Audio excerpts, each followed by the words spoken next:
नमस्ते। मैं श्रीमती रूबी अखिल भारतीय वाक संस्थान मैसूरू कर्नाटक के संवर्धित और वैकल्पिक संचार एएसी एवं सांकेतिक भाषा के लिए केंद्र में सांकेतिक भाषा अध्यापक के पद पर कार्यरत हूँ। आज मैं आपको सांकेतिक भाषा के बारे में बताने जा रही हूँ। सांकेतिक भाषा के बारे में कुछ गलत विचारधाराएं हैं जो कि इस प्रकार हैं। नंबर 1, क्या सांकेतिक भाषा पूरे विश्व में एक समान है? जी नहीं, प्रत्येक देश की अपनी शब्दावली और व्याकरण के साथ अपनी सांकेतिक भाषा है। विभिन्न देशों के लोग एक दूसरे की सांकेतिक भाषा को आसानी से नहीं समझ सकते।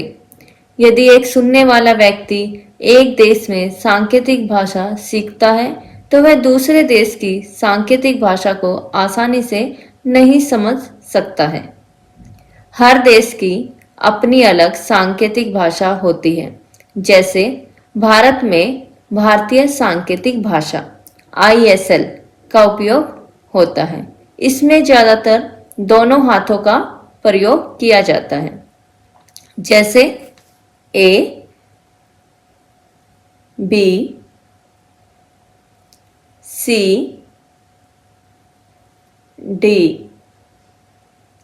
ऐसे ही अमेरिकन साइन लैंग्वेज जिसे ASL भी कहा जाता है, इसमें जो अल्फ़ाबेट्स हैं उनको एक हाथों से किया जाता है। स्मॉल लेटर्स इसमें लिए जाते हैं। जैसे A,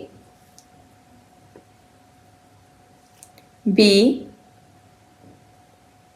C, D। ऐसे ही ब्रिटिश साइन लैंग्वेज का प्रयोग होता है, उसे BSL भी कहते हैं।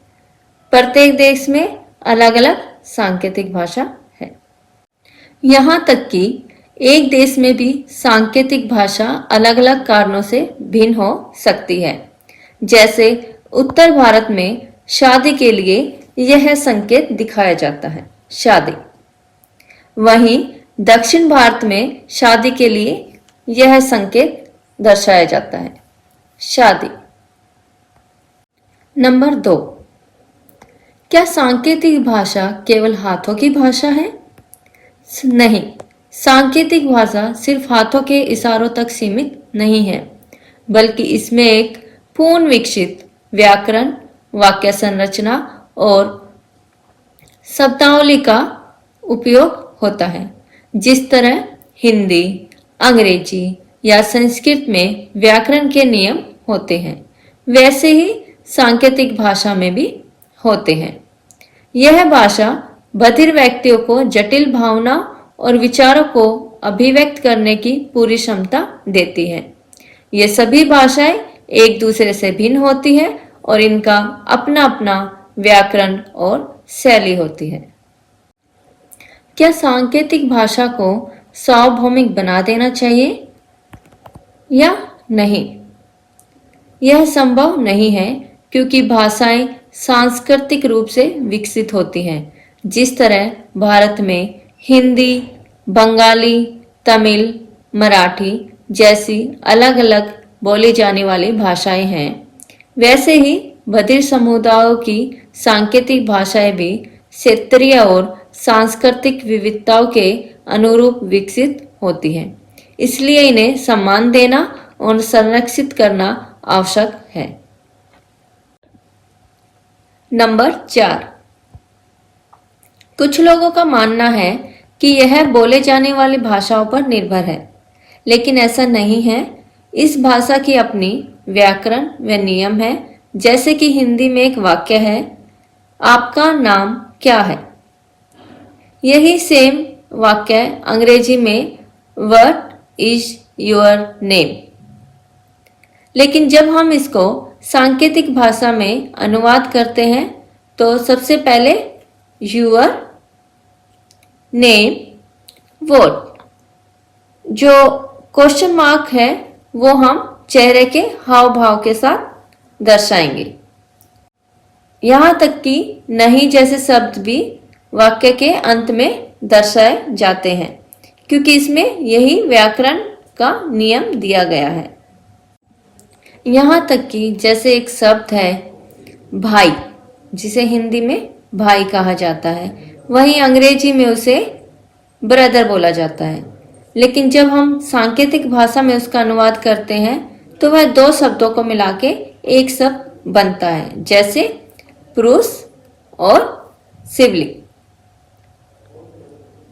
इससे हम बोल सकते हैं कि जो सांकेतिक भाषा है वो बोलने वाली भाषाओं पर निर्भर नहीं है, उसका अपना ग्रामर है। नंबर 6, सभी बधिर लोग सांकेतिक भाषा का उपयोग करते हैं, ऐसा जरूरी नहीं है। कुछ बधिर व्यक्ति होठ पढ़ना, लिखित भाषा, श्रवण यंत्रों जैसे कोक्लियर इम्प्लांट के माध्यम से संचार करते हैं। कुछ लोग सांकेतिक भाषा को प्राथमिकता देते हैं, जबकि कुछ लोग अन्य तरीकों से संवाद करते हैं। यह व्यक्ति की पसंद और परिस्थिति पर निर्भर करता है। नंबर 7, बधिर लोग मोबाइल फोन का उपयोग नहीं करते हैं, ऐसा भी असामान्य व्यक्तियों का सोचना है, लेकिन यह धारणा गलत है, क्योंकि बधिर व्यक्ति टेक्स्ट मैसेजिंग, वीडियो कॉलिंग और विशेष रूप से डिजाइन किए गए ऐप का व्यापक रूप से उपयोग करते हैं। भारतीय सांकेतिक भाषा को बढ़ावा देने के लिए कई मोबाइल ऐप्स भी उपलब्ध हैं, जो मैं आपको पहले बता चुकी हूँ, जो बधिर समुदाय को डिजिटल रूप से सक्षम बना रहे हैं। नंबर 8, यह भी एक धारणा है कि जो अमेरिकन साइन लैंग्वेज है वो इंडियन साइन लैंग्वेज से ज़्यादा अच्छी है, क्योंकि वो एक हाथ से की जाती है और वो जल्दी से दूसरे के सामने रखी जाती है। लेकिन ऐसा नहीं है, भाषा भाषा होती है। साइन लैंग्वेज एक पूर्ण भाषा है जिसके द्वारा बधिर व्यक्ति एक दूसरे से अपने विचारों का आदान प्रदान करता है। आप सभी भी सांकेतिक भाषा को सीखें, वे इसके बारे में ज़्यादा से ज़्यादा जागरूकता फैलाएं ताकि हम लोग बधिर व्यक्तियों की सहायता कर सकें। धन्यवाद।